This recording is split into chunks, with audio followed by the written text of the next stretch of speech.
মুহাম্মদ সাল্লাল্লাহু আল্লাহ বললেন না না উল্টা পাল্টা আবদার করো না, ওই নবুয়তি দিয়ে দেয়া হয়েছে।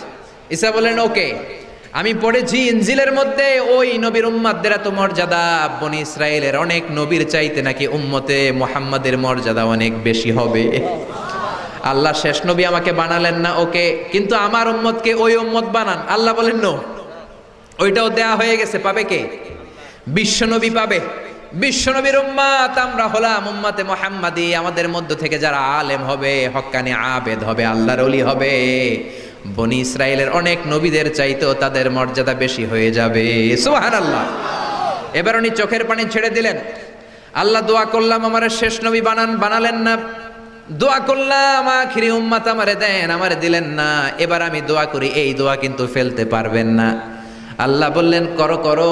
সাইয়েদনা ঈসা বললেন আল্লাহ তাহলে আপনি আমাকে এই পৃথিবীর মধ্যে ওই নবীর উম্মত করে আরেকবার দুনিয়াতে পাঠানো লাগবে। সুবহানাল্লাহ। কবুল করে নিল কে?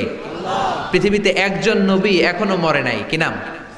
ঈসা আলাইহিস সালাম। উনি আসবেন ইমাম মাহাদির 7 বছর যখন হবে, তার গভর্নিং 7 বছর চলে যাওয়ার পরে আসবেন। ঈসা আলাইহিস সালাম যখন আসবেন, এসে দাজ্জালকে অ্যান্টি খ্রাইস্টকে নিজ হাতে হত্যা করবেন। চিল্লায় বলেন ঠিক কিনা?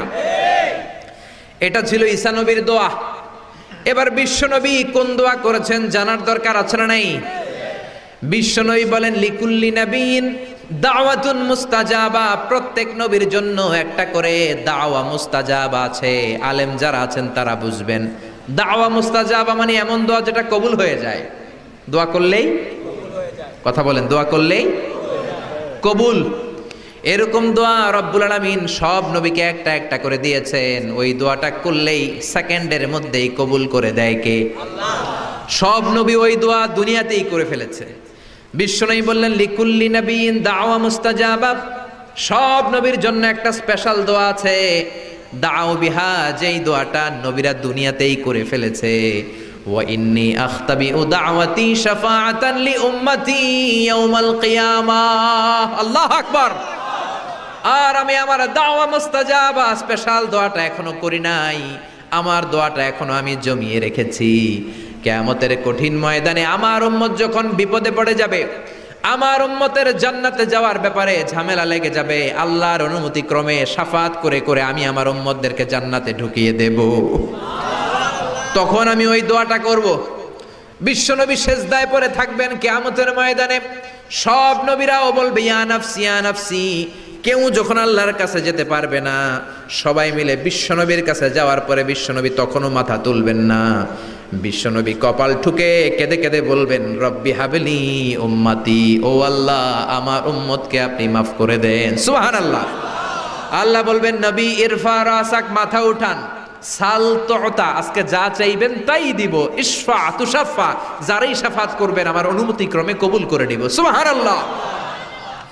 বিশ্বনবী চাইলে ওই দোয়াটা দুনিয়াতেই করতে পারতেন অন্য নবীদের মতো, ঠিক কিনা? অন্য নবীরা যেমনি নিজেদের প্রয়োজনে ওই দোয়াটা দুনিয়াতেই করেছে, আমার নবীকে ওই রকম করেছে নাকি? তার মানে আমার নবীর আমাদের জন্য মায়া বেশি না কম?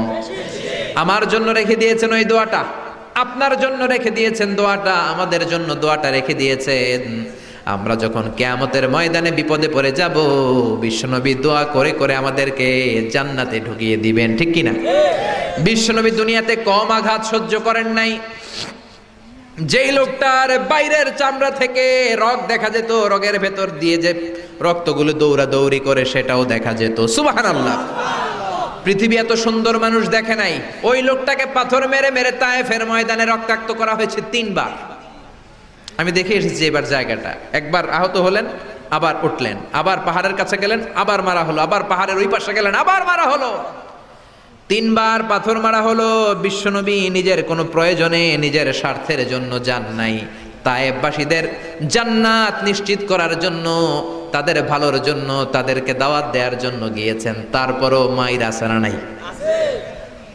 তখনও বিশ্বনবী দোয়া করেন নাই।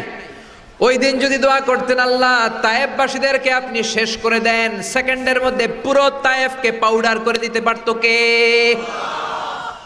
উহুদের